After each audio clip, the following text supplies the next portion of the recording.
민속야담을 찾아주셔서 감사드립니다. 항상 행복한 일들이 가득하시길 기원할게요. 조선시대 사랑 이야기 시작합니다. 아주 먼 옛날 강원도 어느 산골 마을에 준혁이라는 청년이 살았답니다. 준혁이는 땅 한 뼘 없는 가난한 집안이라 농사 대신 보부상으로 먹고 살았지요. 그러다 보니 장가는 꿈도 못 꿀 형편이었지요. 어느 날 준혁이가 장터를 돌고 돌아왔을 때였습니다. 아버지가 허리를 다쳐서 꼼짝도 못하고 계시는 게 아니겠습니까? 아이고, 이거 큰일이로구나. 오늘까지 박진사 댁에 곡식 한 가마니를 옮겨 드리기로 했는데. 성질 더럽기로 소문난 박진사는 일이 하루만 늦어도 불호령을 내리곤 했지요. 아버지, 누워 계세요. 제가 다녀오겠습니다. 그래, 네가 좀 다녀오너라. 박진사께 곡식을 갖다 드리면서 말씀드리고 오너라. 준혁이는 엉덩이 붙일 새도 없이 박진사 댁으로 향했습니다. 곡식 가마니를 짊어지고 길거리에 나섰을 때였습니다. 마을에서 제일 예쁜 연화가 준혁이를 불러 세우는 거였지요.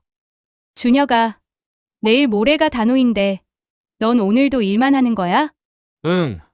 박진사 어르신께 곡식을 옮겨드려야 해. 일은 내일 하고 오늘은 나랑 장터에 가지 않을래? 연화는 온 마을 총각들이 눈독 들이는 처녀였지요.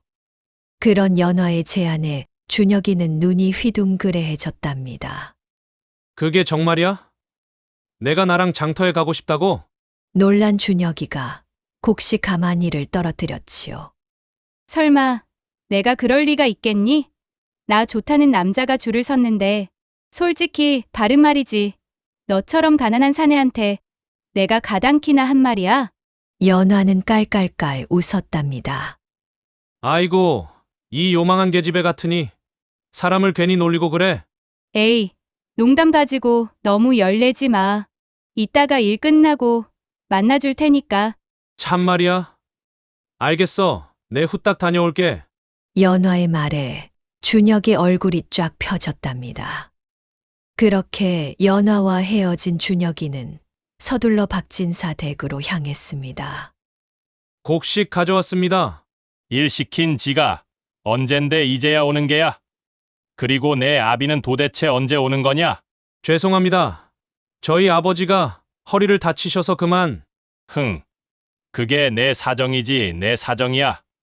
일이 이렇게 늦었는데 그냥 보낼 수는 없지. 그럼 제가 어떻게 해야 하겠습니까? 늦은 대신 우리 집 별채, 지붕 좀 고쳐놔라.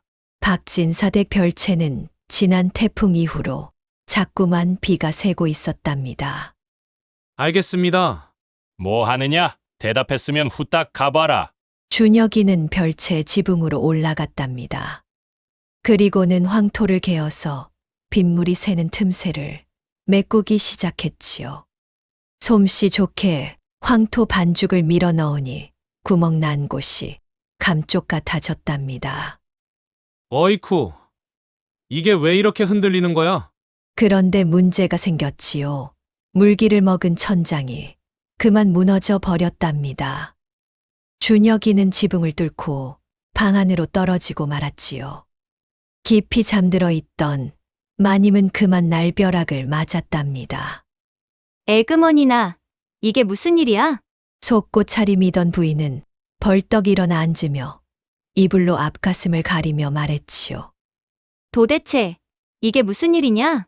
준혁이는 순간 심장이 빨라지고 가슴이 콩닥콩닥 뛰기 시작했지요.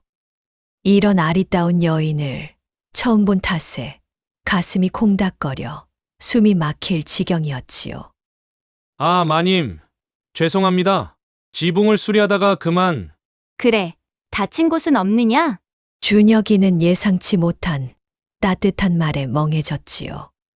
양반댁 마님이라면 비명을 지르거나 노발대발할 법도 한데 오히려 준혁이를 걱정해 주다니? 아닙니다. 마님께 폐를 끼쳐 송구할 뿐입니다. 지붕을 손보다가 그리 된 것이니 그만하길 다행이구나. 준혁이는 그런 마님의 고운 마음씨에 가슴이 뭉클해졌답니다. 주인인 박진사와는 사뭇 다른 성품이었지요. 마님은 빙긋이 웃으며 겉옷을 챙겨 입었답니다. 행여 또 떨어지지 않게 조심하거라. 알겠습니다, 마님. 지붕으로 다시 올라간 준혁이는 한참 동안이나 이를 손에 잡지 못했답니다. 그저 방금 보았던 마님의 얼굴을 떠올리며 멍하니 있었지요. 마님은 사람이 아니라 선녀인 게 분명해. 사람이 어찌 저리 고울 수가 있나? 준혁이는 수리를 마친 뒤 안방 앞으로 갔지요. 수리가 모두 끝났습니다. 마님, 고생이 많았구나. 그런데 방문을 열고 나오는 마님은 마치 선녀가 나타난 것만 같았지요. 그래, 이제 비는 새지 않는 것이냐? 오늘 수리를 했으니 하루 이틀 후에 황토가 마르면 그때 다시 살펴보겠습니다. 그래, 알겠다. 그런데 너는 처음 보는 얼굴인데 내 이름이 무엇이냐? 저는 준혁이라고 합니다. 그동안은 아버님께서 일을 하셨습니다. 오늘은 아버님이 허리를 다쳐서 내가 대신 왔구나. 예, 그렇습니다. 그러냐? 알겠다. 그럼 며칠 후에 다시 와서 상태를 한번 살펴보거라. 그러자 마님은 안으로 들어가더니 잠시 후 작은 상자를 들고 나왔지요. 수고가 많았다. 약과라도 하나 받아가거라. 준혁이는 얼떨결에 약과를 받아들었답니다. 아, 마님. 이걸 제가 받아도 되겠습니까? 노고가 많았으니 주는 것이다. 어서 가서 먹어라. 준혁이는 어찌할 바를 몰라 하다가 깊이 고개를 숙였지요. 마님의 은혜 평생 잊지 않겠습니다. 준혁이는 약과를 한 입 베어 물며 길을 걸어갔습니다. 입안 가득 퍼지는 달콤한 맛에 저절로 웃음이 새어 나왔지요. 아이고, 이렇게 맛있는 건 또 처음이구먼. 그러던 중에 길모퉁이를 돌아서던 준혁이는 누군가와 맞닥뜨리고 말았답니다. 어이, 준혁아. 거기서 무슨 만난 거라도 먹는 거야? 아까 보았던 연화였지요. 준혁이는 얼른 손에 든 약과를 감추며 머뭇거렸지요. 아, 그게 말이야. 약과 아니야? 누가 준 거야? 그냥 길 가다 주운 건 아닐 테고. 준혁이는 겁이 나서 입을 열지 못했답니다. 마님이 준 거라 말했다간 큰일이 날 것 같았지요. 보아하니 수상한데? 아무래도 궁금하니까 무슨 일이 있어도 누가 준 건지 알아내야겠구먼. 안 돼. 누가 줬는지 나는 죽어도 말 못해. 그래? 하긴 방법이 있지. 연화는 준혁이 얼굴에 얼굴을 바싹 붙였지요.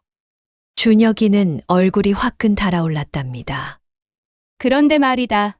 준혁아, 왜 부르는 거야? 솔직히 말해라. 너 총각 딱지 떼고 싶지 않아? 준혁이는 말도 못하고 그 자리에 얼어붙었답니다. 연화는 그런 준혁이를 보고 킥 웃더니 그의 팔을 확 잡았지요. 자, 따라와라. 어디 좋은 데로 가보자. 그렇게 얼떨떨한 준혁이는 연화에게 끌려서 몰래 빈 물레방앗간으로 들어가게 되었답니다. 들어가자마자 연화는 그에게 달려들었지요. 그러자 가슴이 두근두근했던 준혁이는 연화를 안았답니다. 그렇게 준혁이는 뭐가 어떻게 돌아가는지도 모르게 즐거운 시간을 보내며 일을 치렀지요. 이 약과 참 맛있구먼. 이거 박진사 댁 약과 맞지? 어떻게 알았어? 너한테는 아무것도 못 숨기겠다. 준혁이가 뛰어봐야 내 손바닥 아니겠어? 참말로 그런가 보다. 둘은 일을 치른 후 나란히 앉아 약과를 나누어 먹고 있었지요. 연화는 달콤한 약과를 한 입 베어 물며 싱긋 웃었답니다. 그런데 어째 준혁이는 말이 없었답니다. 준혁이는 연화의 곁에 앉아 있다가 조심스레 입을 열었지요. 연아야, 내가 너한테 할 말이 있어.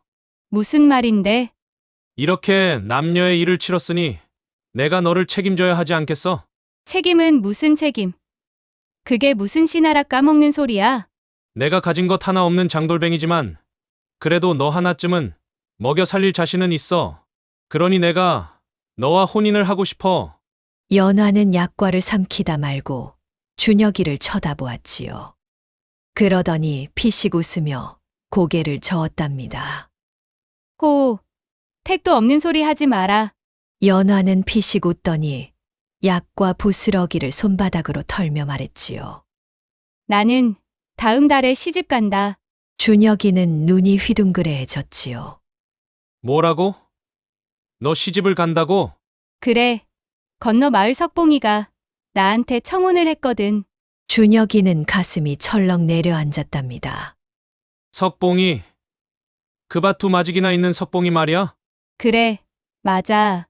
그럼 나는 어쩌란 말이야? 내 마음을 이렇게 흔들어 놓고 정작 너는 다른 사내한테 시집을 간다니. 연화는 한숨을 쉬며 준혁이의 어깨를 툭툭 쳤답니다. 그러니 날 잊어라. 이건 별일 아니야. 그리고 약과 잘 먹었다. 아마도 연화는 시집을 가기 전에 준혁이에게 추억을 남기고 가고 싶었던 것 같았습니다. 준혁이는 그걸 이제야 깨달았는지 멍하니 주저앉았답니다. 연화는 말없이 일어나서 한 번도 뒤돌아보지 않은 채 걸어가 버렸답니다. 집으로 돌아온 준혁이는 잠자리에 누웠어도 도통 잠이 오질 않았습니다. 연화는 아무렇지 않게 가버렸지만 준혁이의 가슴에는 깊은 허망함이 남았으니까요. 그러나 연화를 붙잡을 수는 없었지요. 가진 것도 내세울 것도 없는 장돌뱅이가 어찌 처녀의 혼사를 막을 수 있겠습니까? 그렇게 심란한 며칠이 흐른 뒤 준혁이는 다시 박진사 댁으로 향했답니다. 고친 지붕이 제대로 말랐는지 확인하기 위해서였지요. 마침 마님이 마루에 앉아 있었답니다. 준혁이는 다시 한번 심장이 덜컥 내려앉는 느낌을 받았지요. 부드러운 바람이 불어서 마님의 치맛자락이 살짝 날렸지요. 그러자 햇살에 빛나는 모습이 더욱 눈부셨답니다. 준혁이는 애써 시선을 피하며 공손히 허리를 숙였답니다. 마님, 지붕이 아주 잘 고쳐졌습니다. 이제 비가 새는 일은 없을 것입니다. 수고가 많았다. 오늘은 수정과를 준비했으니 마시고 가거라. 준혁이는 당황하여 두 손을 내저었지요. 아, 마님. 이런 귀한 걸 제가 어찌 감히. 괜찮다. 내가 직접 우린 것이니 내가 마셔주었으면 좋겠구나. 준혁이는 그제야 조심스레 찻잔을 받아들었지요. 그리고 한 모금 입에 머금는 순간 향긋한 계피향과 달콤한 맛이 입안 가득 퍼졌답니다. 거기다 어찌나 시원한지 힘든 수고가 싹이 쳐지는 것 같았지요. 아이고, 이렇게 시원하고 달콤한 건 처음이구먼요. 마님은 그런 준혁이를 바라보며 살며시 미소 지었답니다. 너는 보면 볼수록 내 눈길을 끄는 것 같구나. 마님은 천천히 찻잔을 내려놓으며 준혁이를 바라보았지요. 처음 본 이후로 자꾸만 내 생각이 나는 걸 보면 너는 참으로 이상한 매력이 있구나. 아이고, 별 말씀을 다 하십니다, 마님. 마님은 한동안 준혁이를 바라보다가 천천히 입을 열었답니다. 그런데 내가 연화한테 차였다는 이야기를 들었느니라. 그게 어찌 마님 귀에까지 들어갔단 말입니까? 마을에서 소문이 자자하더구나. 연화가 건너 마을 석봉이와 혼약을 맺었다고. 준혁이는 고개를 숙인 채 아무 말도 하지 못했습니다. 내 마음을 알고도 다른 이한테 가버린 여인을 원망하진 않느냐? 원망스럽지 않다면 거짓말이겠죠. 그렇다고 사내가 되어서 원망만 해서 어디 쓰겠습니까? 내가 눈여겨본 사내답구나. 허나 내가 부럽구나. 난 도저히 그렇게는 못 사는데 말이다. 마님, 그게 무슨 말씀이신지요? 준혁이의 눈이 휘둥그레해졌답니다. 내가 이 집에 시집 온 지가 벌써 3년이구나. 허나 남편이 날 거들떠보지도 않으니 혼자 지내는 것이나 다름없느니라. 그 사람은 기생집을 전전하며 술과 여자로 세월을 보내고 있지. 그러니 이 집에서 나는 그림자 같은 존재로구나. 마님의 눈빛에는 깊은 쓸쓸함이 어려 있었지요. 이처럼 적막한 밤을 보내는 게 몇 해째인지 모르겠다. 준혁이는 마님의 말에 쉽게 대꾸할 수가 없었지요. 그녀는 박진사의 부인이었으나 실상은 버려진 여인이나 다름없었답니다. 나는 말이다. 버려지는 게 얼마나 가슴 아픈 일인지 잘 안다. 그러니 오늘 밤 남 몰래 안방으로 와보거라. 내가 친히 널 위로해주고 싶구나. 준혁이는 말문이 막혔답니다. 제가 어찌 감히 아니다. 널 처음 본 순간부터 어째 닮았다는 생각이 들더구나. 마님이 그러시다면 알겠습니다. 집으로 돌아온 준혁이는 곧장 방 안으로 뛰어들어갔지요. 깊은 밤에 찾아오라는 마님의 말에 설레는 가슴이 진정되질 않았답니다. 선녀 같은 마님의 부름이니 너무나도 가슴이 뛰었지요. 그리하여 준혁이는 그날 밤 마님이 있는 박진사 댁으로 향했지요. 준혁이는 평소 눈여겨보았던 담장을 조심스레 넘었답니다. 어둠 속에서 발소리를 죽이고 마님이 머무는 안채로 향했지요. 안채에는 희미한 불빛이 새어나오고 있었지요. 준혁이는 조심스럽게 문 앞에 서서 낮게 속삭였답니다. 마님, 저 준혁이 왔습니다. 그래. 신발은 벗어들고 오너라. 준혁이는 신발을 손에 들고 마님이 있는 방으로 조용히 발걸음을 옮겼지요. 방 안에는 은은한 촛불이 밝혀져 있었고 마님은 단정히 앉아 준혁이를 기다리고 있었답니다. 오는데 누가 본 사람은 없더냐? 예, 아무도 없었습니다. 깊은 밤 남녀 단둘이 마주한 방 안. 낯선 긴장감이 감돌며 공기는 묘하게 가슴을 뛰게 했지요. 준혁아, 너는 인생에서 가장 중요한 게 무엇이라 생각하느냐? 딱 한 가지만 꼽으라면 그래도 먹고 사는 일이 아니겠습니까? 그래. 내가 자란 환경에서는 그럴 수도 있겠지. 그런데 말이다. 먹고 사는 것보다 더 중요한 게 있단다. 준혁이는 마님의 말을 조용히 되새기며 그녀를 바라보았지요. 내 생각엔 말이다. 한평생을 어떤 사람과 함께 살아가느냐 하는 게 아닐까 싶구나. 사랑하는 사람과 함께 있으면 아무리 힘든 일이 있어도 극복할 수 있느니라. 그러니 인생에 사랑하는 이가 없다면 어디서 행복을 얻을 수 있겠느냐? 마님의 말을 듣고 준혁이는 조용히 생각에 잠겼답니다. 마님 말씀을 들어보니 그렇구먼요. 사랑 없는 행복이란 있을 수 없을 것 같구먼요. 그러나 이내 준혁이는 조심스럽게 말을 이었지요. 그런데 마님께서는 이미 박진사 어른과 혼인을 하셨으니 어찌할 방법이 없는 게 아니겠습니까? 그래서 더욱 가슴이 아프구나. 마음에도 없는 이와 한 지붕 아래에서 살아가는 게 어떤 고통인지 너는 아느냐? 준혁이는 아무 말도 하지 못한 채 마님의 말을 조용히 들었답니다. 나는 집안 어른들의 뜻을 거스를 수 없어. 이곳으로 시집을 왔지. 그런데 박진사는 단 한 번도 나를 아내로 여긴 적이 없었다. 마님의 목소리는 담담했으나 그 속에는 괴로움이 배어 있었지요. 그 사람은 날 본체만체하며 늘 기생집을 전전하지. 혼자 늙어가는 나는 살아도 산 것 같지가 않구나.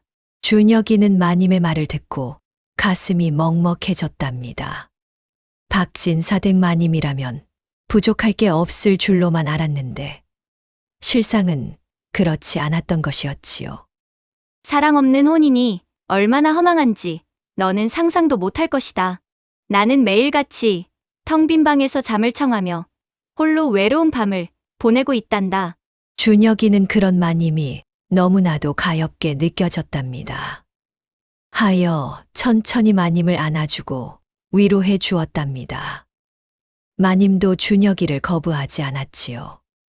그렇게 둘은 서로를 위로하며 긴 밤을 함께 보냈지요. 널 위로해 주려고 불렀는데 어째 내가 더 위로를 받은 것 같구나. 송구합니다. 마님, 그래도 정말 좋았습니다. 새벽 닭이 울기 시작하자 준혁이는 조심스레 박진사 댁을 빠져나와 집으로 돌아갔답니다. 방으로 돌아온 준혁이는 마님의 말을 곰곰이 되새겼지요. 사랑 없이 살고 있다는 마님이 너무나 가여웠지요. 또한 마님의 사랑스러움이 너무나도 사무치게 느껴졌답니다.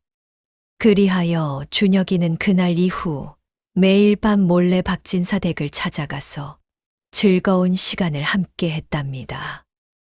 외로움에 지쳐가는 마님을 위로하고 그녀의 마음을 달래주었지요. 시간이 흐를수록 두 사람은 서로에 대해 많은 걸 알게 되었지요. 마님은 준혁이의 솔직하고 소박한 성품에 점점 마음을 열었고, 준혁이는 마님의 단아함과 따뜻함에 점점 더 빠져들었답니다. 그렇게 준혁이는 마님을 사랑하게 되었고, 어느 순간부터 마님도 준혁이를 사랑하게 되었지요. 아니, 지금 방에서 뭣들 하는 것이냐? 갑자기 방문이 벌컥 열리며 박진사가 들이닥쳤답니다. 꼬리가 길면 잡힌다더니 박진사가 뭔가 이상함을 감지하였답니다. 하여 밤 늦도록 잠을 청하지 않고 지켜보고 있었던 것이었지요. 이놈 준혁, 어찌하여 이 아심한 시각에 내 아내 방에 있느냐? 박진사는 얼굴이 불그락부르락해지며 소리를 질렀지요. 여봐라. 당장 이놈을 끌어내어 매질을 하거라. 준혁이는 하인들에게 붙잡혀 마당으로 끌려갔지요. 마님이 아무리 말려보았지만 박진사는 막무가내였답니다. 제발 그만하세요. 제 탓이에요. 이 사람을 함부로 다루지 말아주세요. 그 입 닥치지 못하겠느냐? 뭣들 하느냐? 어서 이놈을 매로 치란 말이다. 박진사는 오히려 마님의 방문을 걸어 잠가서 밖에 못 나오게 해버렸지요. 그렇게 마님은 방 안에 갇혀 버렸답니다. 한편 준혁이는 온몸이 부서져 나갈 듯한 매질을 당했지요. 이대로 죽는구나 하는 생각이 들 정도로 밤새도록 맞고 또 맞았답니다. 새벽 닭이 울고 아침 해가 떠서야 매질은 끝났지요. 이놈아, 당장 이 마을을 떠나거라. 만약 마을에 남아 있다가 내 눈에 띄면 내 부모까지 모두 내쫓아 버릴 것이다. 그리고 며칠 뒤 박진사는 더 이상 마님을 자신의 집에 둘 수 없다고 했지요. 그리하여 마님은 친정으로 쫓겨나게 되었답니다. 그날 저녁 마님과 준혁이는 함께 동구 밖으로 쫓겨났지요. 마님은 떠나기 전 자신의 손목에 있던 폐물을 모두 풀어서 준혁이에게 내밀었지요. 이것을 가지고 가거라. 너한테 남은 건 몸뚱이 하나뿐이니 이걸 미천 삼아서 꼭 성공해야 한다. 마님은 대체 어쩌시려고요? 꼭 성공해서 나를 데리러 와 주겠느냐? 그녀의 눈빛에는 절실한 바람이 담겨 있었지요. 준혁이는 마음이 먹먹해져서 이를 악물었지요. 마님, 제가 기필코 꼭 찾아가겠습니다. 마을을 떠난 준혁이는 곧바로 한양 저작거리로 향했답니다. 준혁이는 장터를 두루 돌며 유행하는 물건이 무엇인지 살폈지요. 여보시오, 요새는 어떤 물건이 잘 나가오? 요새는 뭐니 해도 화장품이라오. 분이며 연지며 화장품 중에 안 팔리는 물건이 없지. 얼굴을 칠하는 백분, 눈썹을 그리는 눈썹 그리개, 죄다 잘 나가오. 그 중에서도 제일 잘 나가는 건 역시 그거지. 그거 맞소. 그거라오. 답답하게 그러지들 말고 말씀 좀 해주시오. 뭐가 그리 잘 나가오? 뭐긴 뭐요? 바로 연지라오. 입술을 빨갛고 아름답게 칠하는 연지. 여인들은 얼굴을 단장할 때 연지가 없으면 큰일 나는 줄 안다니까. 준혁이는 순간 눈빛이 반짝였답니다. 그렇구먼. 연지를 팔면 큰 돈을 벌 수 있겠구먼. 그 길로 준혁이는 연지를 만드는 장인을 찾아 나섰답니다. 준혁이는 한양에서 제일 유명한 연지 장인을 수소문했지요. 장인은 공방에서 진홍빛 연지를 만들고 있는 중이었지요. 어르신, 연지를 사고 싶소이다. 연지를 사고 싶다고. 그런데 요즘 물건이 없어서 못 팔고 있는 형편이란 말이요. 백냥을 마련했소이다. 이 돈으로 어떻게 안 되겠소? 연지 장인은 손사래를 치며 웃었지요. 백냥이면 큰 돈이긴 하지만 돈이 있다고 연지를 살 수 있는 게 아니요. 그게 무슨 말씀이오? 연지는 홍화에서 얻은 붉은 물감에 자교충 가루를 섞어 만드는데 자교충이 죄다 청나라에서 들어오는데 요즘 풍랑이 심해서 배가 한 척도 들어오지 못하고 있단 말이요. 준혁이는 주먹을 꽉 쥐었지요. 그럼 직접 배를 타고 가서 자교충 가루를 사오면 되겠군요. 자네 참 대단하구먼. 허나 닝보까지 가는 배가 있다고 해도 풍랑이 멎지 않으면 떠나지 못할 것이요. 그건 알아서 하겠소. 닝보까지 가는 배를 찾아보겠소이다. 그리하여 준혁이는 청나라 닝보로 가는 배를 찾기 위해 군산항으로 향했답니다. 준혁이는 항구를 돌아다니며 닝보로 가는 배를 찾았답니다. 마침 한 선장이 배 앞에서 서성이고 있었습니다. 선장 어른, 혹시 닝보로 가는 배가 있습니까? 자네가 뭘 몰라도 한참 모르는구먼. 지금 서해바다는 풍랑이 거세다네. 배가 나갔다간 그대로 바닷속으로 가라앉고 말 것이야. 그럼 언제쯤 배가 떠날 수 있습니까? 하늘이 도와야 알지. 사흘이 될지 열흘이 될지 아니면 이달 내내 바람이 멎지 않을지도 모른다네. 준혁이는 씁쓸한 얼굴로 바다를 바라보았지요. 검푸른 파도가 거칠게 밀려오며 부두를 덮치고 있었답니다. 준혁이는 선장을 붙잡고 간절히 사정했지요. 제발 부탁드립니다. 선장 어른, 저는 꼭 닝보로 가야 합니다.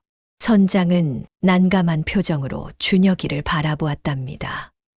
자네가 아무리 간절해도 지금 바다는 자비가 없네. 배가 나갔다간 통째로 삼켜질 수도 있단 말일세. 그래도 가야 합니다. 어떻게든 배를 태워 주십시오. 선장은 깊은 한숨을 내쉬었지요. 그러다 문득 생각이 난 듯 준혁이를 다시 바라보았습니다. 꼭 가야 한다면 한 척 소개해주지. 정말입니까? 감사합니다, 선장 어른. 그런데 말이야. 그 배는 지금 선원이 부족하다네. 밤새도록 노젓을 사람이 없어서 출항을 못하고 있지. 준혁이는 눈을 반짝이며 말했지요. 그럼 제가 하겠습니다. 선장은 깜짝 놀라며 준혁이를 위아래로 훑어보았답니다. 자네가? 노젓기는 잠도 못 자고 거센 바닷바람을 그대로 맞아야 한다네. 거기다 파도에 휩쓸릴 위험도 큰데 그래도 하겠다는 말인가? 예, 닝보에 데려다 주시기만 하면 됩니다. 준혁이의 단호한 태도에 선장은 감탄하며 피식 웃었답니다. 허허, 참으로 대단하구먼. 좋다. 그렇게까지 원한다면 태워주지. 하지만 후회하지 말게. 그렇게 준혁이는 닝보로 향하는 배에 오를 수 있었습니다. 사흘 밤낮 준혁이는 노를 붙들고 버텼지요. 얼음장 같은 바닷바람이 얼굴을 후려치고 파도가 배를 들었다 놨다 했답니다. 거센 풍랑에 배가 심하게 흔들릴 때마다 준혁이는 몸이 휘청이며 바다에 떨어질 뻔했지요. 노 조심하게. 한번 놓치면 그대로 바다로 날아갈 걸세. 걱정 마십시오. 절대 놓치지 않을 겁니다. 거친 비바람 속에서도 준혁이는 이를 악물고 버텼답니다. 손바닥이 까지고 몸이 얼어붙을 듯한 추위 속에서도 닝보에 가야 한다는 생각 하나로 버텼지요. 마침내 항구에 도착한 순간 준혁이는 털썩 주저앉으며 거친 숨을 내쉬었습니다. 허, 녀석, 참 대단하구먼. 끝까지 버텨냈으니 그만하면 인정해줘야겠어. 감사합니다. 선장 어른, 덕분에 닝보까지 올 수 있었습니다. 이제 남은 일은 자교충 가루를 사는 것이었답니다. 준혁이는 닝보의 시장을 돌며 자교충 가루를 찾아다녔지요. 여러 상인들에게 수소문한 끝에 마침내 자교충을 취급하는 큰 상점을 발견했지요. 주인장, 자교충 가루를 사고 싶소. 여기 100냥이요. 가질 수 있는 만큼 전부 사겠소. 그리하여 준혁이는 가지고 있던 돈을 모두 털어서 자교충 가루를 샀지요. 며칠 후 준혁이는 무사히 군산항에 도착했답니다. 험난한 여정이었지만 그는 결국 자교충 가루를 손에 넣고 돌아온 것이었습니다. 허허, 자네 정말 해냈구먼. 이 자교충 가루를 구해 올 줄이야. 준혁이는 배낭에서 자교충 가루를 꺼내며 씩 웃었지요. 어디에서든 구해와야 했지요. 이제 연지를 만들어 주실 수 있겠습니까? 어디 일을 말인가? 그렇지 않아도 내 몸이 근질근질하던 참이었다네. 연지장인은 곧바로 작업에 착수했답니다. 홍화 물감과 자교충 가루를 섞어서 연지를 빚어내기 시작했지요. 하루 종일 손을 놀린 끝에 드디어 백냥어치의 가루로 빚은 연지가 완성되었답니다. 자, 받아가시게. 못해도 1000양어치 값어치는 될 것이야. 준혁이는 붉게 빛나는 연지를 수레에 가득 싣고 서둘러 한양 저작거리로 향했답니다. 한양 장터는 그야말로 아수라장이 되었지요. 이게 꿈이냐 생시냐? 연지가 이렇게나 많이 쌓여 있다니. 이봐요. 도대체 어디서 이걸 가져온 것이오? 내가 2배로 주겠소. 아니, 2배는 무슨 3배를 주겠소. 아니, 5배를 주겠소. 자자, 기다리시오. 연지는 한 수레나 있소이다. 돈 주고도 못 구하던 연지가 수레에 가득 실려 있으니 상인들은 앞다투어 몰려들었답니다. 어느새 저작거리는 난리가 났고 연지는 순식간에 동이 나기 시작했지요. 한 분씩 줄을 서시오. 순서대로 드리겠습니다. 어느새 한양의 여인들까지 가세했답니다. 그러니 질서를 세우려 해도 여인들은 연지를 손에 넣기 위해 치마를 휘날리며 다투었지요. 결국 단 한 번의 장사로 준혁이는 무려 30배의 이문을 남겼지요. 100냥이 3000냥이 되었던 것입니다. 그해 여름 준혁이는 다시 청나라로 향했답니다. 풍랑이 몰아치는 바다를 무려 3번이나 건넜지요. 연지뿐 아니라 한양에서 귀하게 여기는 물품들을 차례차례 들여왔답니다.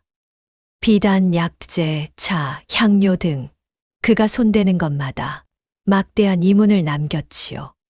찬바람이 불 즈음 준혁이의 재산은 이미 10,000냥에 달했답니다. 그러나 그는 만족하지 않았지요. 그는 가을이 오기 전에 가진 돈을 모두 털어서 무를 사들였답니다. 김장철이 다가오자 무의 값이 하늘을 찔렀답니다. 아이고, 무 좀 주시오. 김장철이 왔는데 무가 없으면 어찌하오? 내가 돈을 더 얹어 주겠소. 그러니 내게 먼저 주시오. 에라 모르겠다. 5배라도 줄 테니 내게 먼저 무를 팔아주시오. 준혁이가 사들인 무는 그야말로 날개 돋친 듯 팔려나갔지요. 하루가 멀다 하고 창고에 무가 바닥을 드러냈지요. 그렇게 사업을 시작한 지 3년이 흘렀답니다.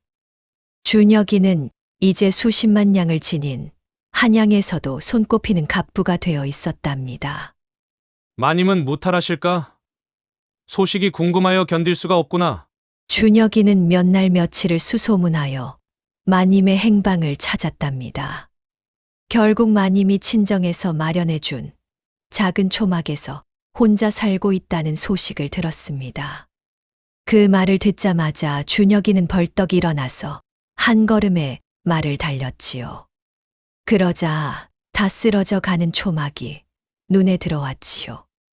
마님이 이런 곳에서 홀로 지내고 있었다니 가슴이 미어졌답니다. 마님 계십니까? 준혁이의 소리에 방문이 열리고 마님이 밖으로 나왔지요. 그리고 준혁이를 본 마님의 얼굴에는 놀라움이 가득 서렸답니다. 준혁이는 주저없이 달려가서 마님을 부둥켜 안았답니다. 마님, 얼마나 힘들고 외로우셨습니까? 정말 준혁이냐? 이게 꿈이 아니란 말이냐? 예, 마님. 제가 왔습니다. 이제 마님을 다시는 외롭게 두지 않겠습니다. 마님의 눈가에 어느새 눈물이 차올랐지요. 준혁이도 마찬가지였답니다. 그리하여 두 사람은 서로를 부둥켜 안고 한참이나 눈물을 흘렸지요. 준혁이는 수년 만에 고향으로 돌아갔습니다. 그동안 궁핍하게 지내셨을 부모님을 직접 모셔와서 한양에서 편히 모시고자 했던 거지요.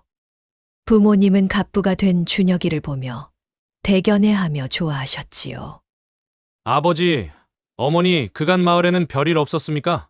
부모님은 한숨을 내쉬며 서로를 바라보았지요. 말도 마라. 내가 떠난 뒤 그 박진사 집안 꼴이 말이 아니었단다. 박진사요? 그 자가 어찌 되었습니까? 그 거만하던 박진사가 나쁜 사기꾼들한테 속아서 전 재산을 몽땅 날렸다지 않느냐? 뭐라고요? 그게 정말입니까? 듣자 하니 욕심에 못 이겨서 엉뚱한 곳에 큰 돈을 투자했다더라. 그런데 속고 속아서 빈털터리가 되었단다. 결국 가진 것 하나 없이 마을을 떠났지. 그 뒤로는 행방도 모른다.